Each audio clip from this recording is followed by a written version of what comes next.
శ్రీమాత్రే నమ. జయ గురు దత్తాత్రేయ నమ.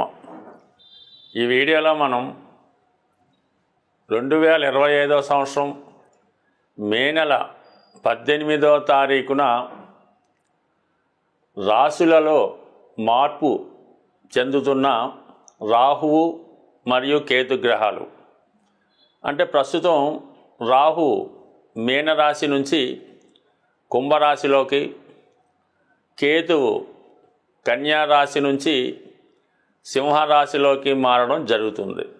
ఇప్పుడు మనం వివిధ రాశుల వారి మీద రాబోయే 18 నెలల్లో కేతుగ్రహం ఎటువంటి ప్రభావాన్ని చూపడం జరుగుతూ ఉంది అన్న విషయాన్ని మనం ఈ వీడియోలో పరిశీలిద్దాం.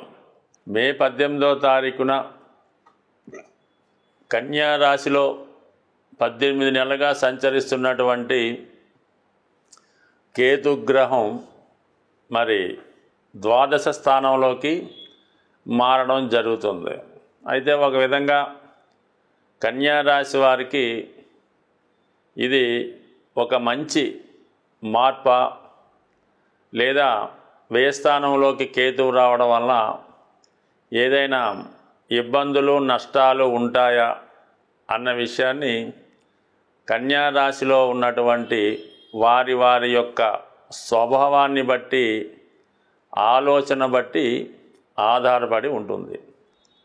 ఏదైనా ప్రతి గ్రహము కూడా జాతకుడికి తను చేసుకున్నటువంటి కర్మలని అనుభవించే విధంగా, తన పాప కర్మల నుంచి బయటపడవేసి జాతకుడిని మంచి మహాత్ముడిగా మార్చాలనే ప్రయత్నంలో ముందుగా కష్టాలు కలిగించినప్పటికీ కూడా దాని తర్వాత జాతకుడిని మంచి మార్గంలో నడిపించి మోక్షం వైపు వెళ్ళే విధంగా ఈ గ్రహాలు సహకరిస్తూ ఉంటాయి.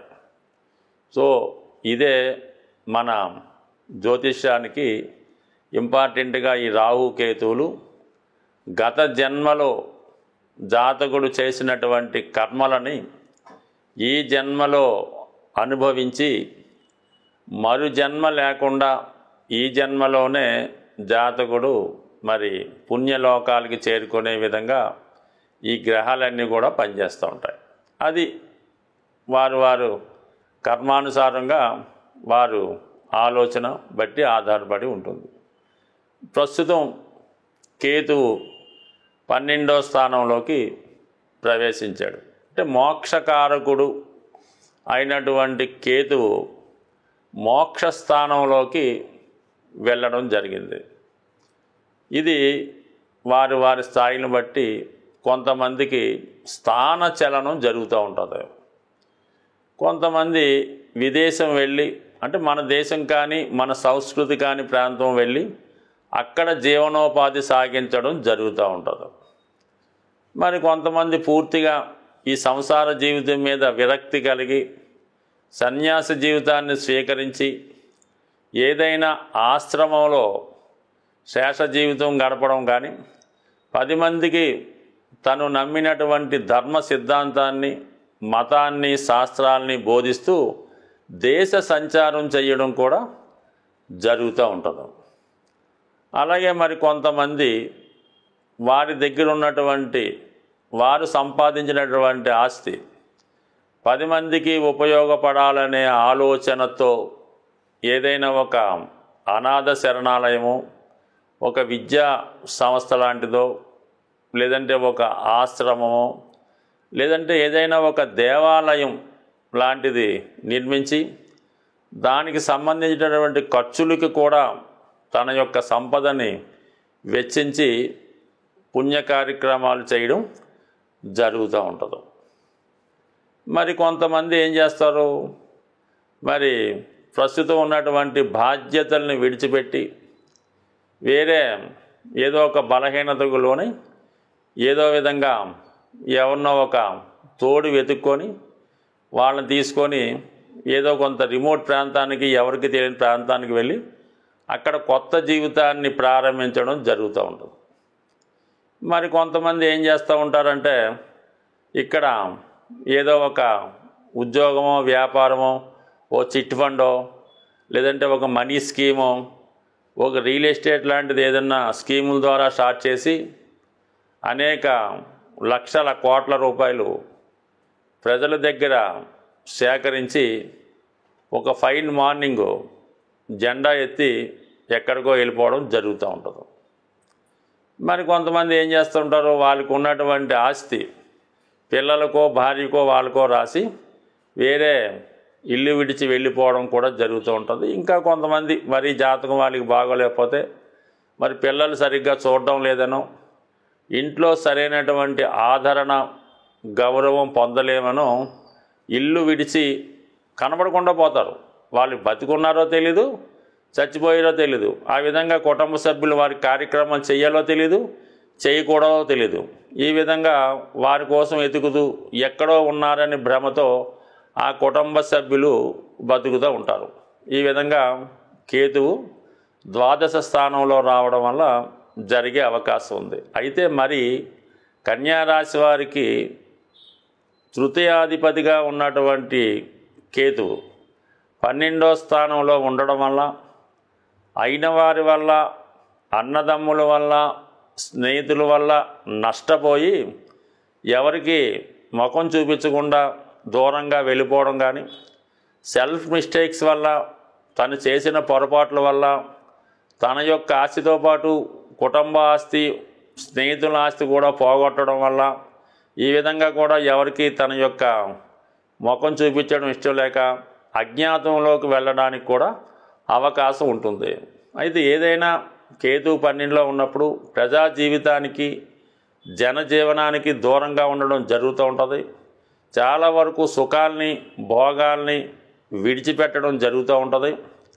అలాగే ఈ సమయంలో కొంతమంది ఫిజికల్గా మరి రిలేషన్స్ అంటే వేరే వాళ్ళతో రిలేషన్స్ పెట్టుకొని వాళ్ళు కూడా పోవడం జరుగుతుంటుంది. ఈ రిలేషన్ కూడా ఎలా ఉంటుందంటే ఏజ్తోనూ, మతంతోనూ, అలాగే వారి యొక్క వయసుతోనూ వావి వరుసలు లేకుండా, ఏజ్తో సంబంధం లేకుండా ఈ విధంగా వాళ్ళు ఈ అనైతిక శృంగార జీవితం గడిపి దానివల్ల కూడా కొంత ఊళ్ళో ఉంటే ఇబ్బంది అని ఎక్కడికో వెళ్ళి రహస్యంగా జీవనం గడుపుతూ ఉంటారు. ఏదైనా ఈ కన్యారాశి వారికి వ్యయంలో ఉన్నటువంటి గురువు ఏదో ఒకటి త్యాగం చేయడం జరుగుతుంది. శారీరక సుఖాలకి దూరంగా ఉండడం జరుగుతుంది. ఆహారపు అలవాట్లో మార్పు జరుగుతుంది. సాధారణంగా రాహు కేతువులు ఒక 180 degrees యాంగిల్లో ఉంటూ రెండు ఒకేసారి రాశులు మారడం జరుగుతూ ఉంటుంది. అంటే ఇప్పుడు రాహు కేతువు 2 గ్రహాలు ఒకసారి మారినప్పటికి కూడా రాహు ఏ భావంలో ఉంటాడో ఆ భావం యొక్క ఫలితాల్ని ఎక్స్పాండ్ చేయడం జరుగుతూ ఉంటుంది. అయితే కేతువు ఏ భావంలో ఉంటే ఆ భావ ఫలితాలని తగ్గించడం జరుగుతూ ఉంటుంది. అంటే కేతువు జ్ఞానకారకుడు, వైరాగ్యకారకుడు, అలాగే బ్రహ్మచర్యానికి కారకుడు. ఏదైనా త్యాగానికి సిద్ధంగా ఉండే గ్రహం కేతు గ్రహం కాబట్టి సాధారణంగా కేతువు హృదయంతో ఆలోచించడం జరుగుతూ ఉంటుంది. అంటే రాహు హెడ్, అందుకని రాహుకి ప్రపంచంలో అన్నీ తనకే కావాలని, సంపద అంతా తన సొంతమే కావాలని, తను మాత్రమే బాగుండాలని రాహు ఆలోచన ఉంటుంది. రాహు అంటే కేవలం తల, అది ఆకాశం నుంచి భూమిలోకి అంటే భూమిలో ఉన్నటువంటి తన దేహం కోసం చూస్తూ ఈ ప్రపంచంలో ఉన్నటువంటి కోరికలన్నీ తనకు కావాలని కోరుకుంటాడు రాహు. అందుకే రాహు ప్రభావం ఉన్నటువంటి జాతకులు అనేక అనైతిక అక్రమ మార్గాల ద్వారా ధనాన్ని సంపాదించడం జరుగుతూ ఉంటుంది. మరి కేతు అలా కాదు. కేతు కేవలం మొండె భాగం మాత్రమే, అంటే తల లేకుండా కేవలం మొండెం మాత్రమే ఉంటుంది. మరి కేతువు ఆకాశం వంక చూడటం వల్ల జ్ఞానకారకుడు, వైరాగ్యకారకుడు అవుతూ ఉంటాడు. ఏ కోరిక, ఏ వ్యామోహం ఉండదు. మరి అందరూ బాగుండాలి, అందరూ క్షేమంగా ఉండాలి అన్నటువంటి ఆలోచనతో రాహు కేతు ఉండడం జరుగుతుంది. దాని తర్వాత ఏంటంటే కేతువు ఏ భావంలో ఉంటే ఆ భావం మీద వ్యామోహాన్ని కోరికని తగ్గించడం జరుగుతూ ఉంటుంది. మరి ఈ విధంగా ఈ రాహుకేతువులు మార్పు చెందడం వల్ల మరి వివిధ రాశుల వారి మీద కేతువు యొక్క ప్రభావం ఏ విధంగా ఉంటుంది అన్నది పరిశీలిద్దాం. సాధారణంగా కేతువు విఘ్నేశ్వరుడు యొక్క ప్రతిరూపంగా చెప్పడం జరుగుతూ ఉంటుంది. అందువలన ఈ కేతువు ఏ రాశిలో ఉంటే ఆ రాశికి సంబంధించిన ఫలితాలు మనకు కావాలంటే ఎక్కువగా విఘ్నేశ్వరుడిని ఆరాధించడం వల్ల, అలాగే కొత్త విషయాలు తెలుసుకోవాలన్నా, మనలో ఉన్నటువంటి జ్ఞానాన్ని పెంచుకోవాలన్నా, విజ్ఞాన సంపద పెరగాలన్నా కేతువు యొక్క ఆశీస్సులు తప్పక ఉండవలసిందే. అయితే రాహు కేతువు రెండు ఎదురెదురు రాశుల్లో ఉండడం వల్ల కంపల్సరిగా వీళ్ళిద్దరి ప్రభావం కలిపే వివిధ రాశుల మీద రావడం జరుగుతుంటుంది.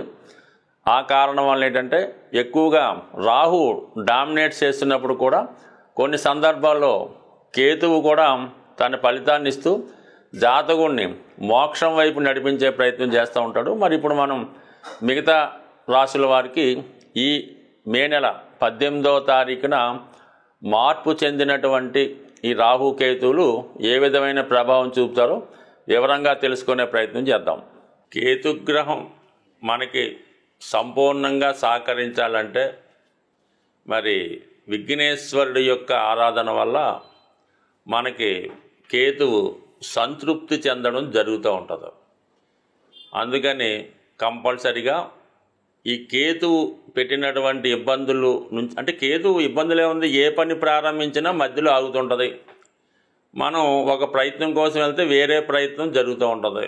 విద్యార్థులకి చదువు మీద ఆసక్తి తగ్గి మిగతా విషయాల మీద ఆసక్తి వెళ్తుంది. బట్ ఏదైనా కంపల్సరిగా కేతుగ్రహం అంటే విఘ్నేశ్వరుడు యొక్క ఆరాధన, సంకటనాశన గణేష్ స్తోత్రం చదువుకోవడం, సంకష్టహార చతుర్థి రోజు కంపల్సరిగా ఉపవాసం ఉండి విధి విధానంగా మరి ఉదయం పూట ఏదన్నా గణపతి హోమం జరుగుతుంటే అందులో పాల్గొనడం, ప్రదోష వేళ సాయంకాలం అభిషేకంలో పాల్గొనడం వల్ల చక్కగా ఈ యొక్క విఘ్నేశ్వరుడు యొక్క అనుగ్రహంతో కేతుగ్రహ అనుగ్రహం లభిస్తుంది. సింపుల్గా ఏంటంటే ఆదివారం కానీ మంగళవారం కానీ ఎండు ఖర్జూరం అన్నది ఒక 7 ఎండు ఖర్జూరాలు, అలాగే ఒక చిల్లర నాణం 10 రూపాయలదో 20 రూపాయల నాణ్యం తీసుకొని మరి అలాగే ఒక 7 మంది సాధువులకి, అక్కడ అంటే సాధువులు అంటే మామూలుగా అక్కడ టెంపుల్ దగ్గర ఉన్నటువంటి ఈ కాషాయ రంగు ధరించిన వాళ్ళకి ఒక 7గురికి డొనేట్ చేయడం వల్ల మనకి కేతుగ్రహ అనుగ్రహం లభిస్తుంది.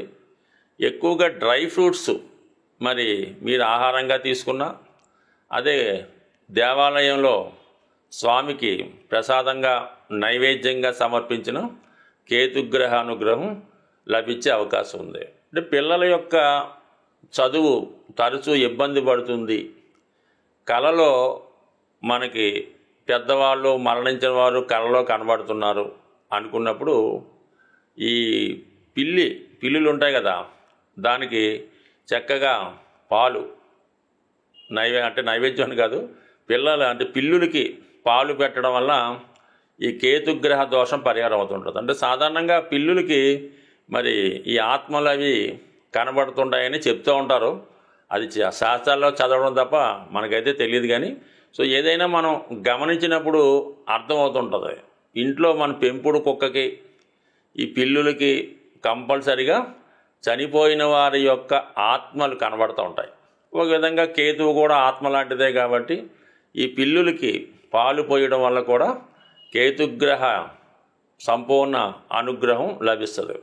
ఇంకా మీకు మరీ ఇబ్బందులుగా ఉంది, అసలు పిల్లవాడు ఏం మాట పట్టించుకోవట్లేదు, ఏమీ కుటుంబ విషయాలు ఏమీ పట్టించుకోవడం లేదు, చాలా వైరాగ్యంగా ఉన్నాడు, ఏదో పిచ్చి పట్టినట్టు దెయ్యం పట్టినట్టు తిరుగుతున్నాడు, జుత్తు అంతా పెంచుకున్నాడు, బట్టలు మార్చుకోవటం లేదు, స్నానం చేయడం లేదు అనుకున్న వాడిని ఏదైనా అంటే ఈ శ్రీశైలం తిరుపతి లాంటిలో కొన్ని ఆశ్రమాలు ఉంటాయి, ఋషుల యొక్క ఆశ్రమాలు అవి ఉంటుంటాయి, అందులో చేర్పించి కొన్నాళ్ళ పాటు అక్కడ సేవ చేసుకునే విధంగా పెట్టడం కానీ, లేదనుకుంటే కొంతగా బాగుంటే మీ దగ్గరలో ఉన్నటువంటి దేవాలయం పొద్దున్నే ఎర్లీ మార్నింగ్ 4 గంటలు లేచి పరిశుభ్రంగా దాన్ని శుభ్రం చేసి వచ్చిన భక్తులకు సేవ చేయడం ద్వారా కూడా కేతుగ్రహ అనుగ్రహం సంపూర్ణంగా లభిస్తుంది. అలాగే మరి ది బెస్ట్ రెమెడీ అంటే బ్రహ్మముహూర్తంలో లేచి విష్ణు సహస్ర అంటే బ్రహ్మముహూర్తంలో లేచి శుభ్రంగా కాలకృత్యాలు తీర్చుకున్న తర్వాత విష్ణు సహస్రనామాన్ని పారాయణ చేయడం వల్ల సమస్త దోషాలు తొలగే అవకాశం ఉంటుంది. అలాగే శివునికి రుద్రాభిషేకం చేసుకోవడం ద్వారా అంటే ఏ దైవ కార్యక్రమం చేసుకున్నా కేతువు సంతృప్తి చెందుతూ ఉంటాడు. అంటే కేతువు సంతృప్తి చెందితేనే మీకు మిగతా గ్రహాల యొక్క అనుకూలత అది లభించే అవకాశం ఉంది కాబట్టి బట్ ఏదైనా ఒక పని చేసినప్పుడు నమ్మకంతో నిజాయితీగా శాస్త్రంలో ఏ విధంగా ఉంటుందో ఆ విధంగానే చేస్తేనే ఫలితం వస్తుంది. దాని తర్వాత ఏంటంటే శాస్త్రాల్లో కూడా శక్తి కొలది అన్నారు. అంటే డబ్బులు లేనివాడు ఏదో ఒక 1/2 లీటర్ ఆవు పాలతో శివుడికి అభిషేకం చేయొచ్చు, కానీ బాగా కోటీశ్వరుడు కూడా అది వర్తించదు. అతని స్థాయికి తగ్గట్టుగా అతను అభిషేకం చేయించుకుంటేనే అతనికి ఆ ఫలితం వస్తుంది తప్ప అందరికీ ఒకే నియమం అయితే ఉండదు. బట్ కానీ పెద్దలు ఎన్ని చెప్పినా మన శక్తి కొలది ఆ పరిహారం చేసినప్పుడు దేవుని పూజ చేసినప్పుడు ఆ ఫలితం మనకు దక్కుతుంది. కాబట్టి మరి సాధ్యమైనంత వరకు మీకు ఎంతవరకు సాధ్యమవుతుందో అంతవరకు చేయడం వల్ల మనకి ఈ గ్రహశాంతి జరిగి అనుకున్న ఫలితం రావడం జరుగుతూ ఉంటుంది. స్వస్తి.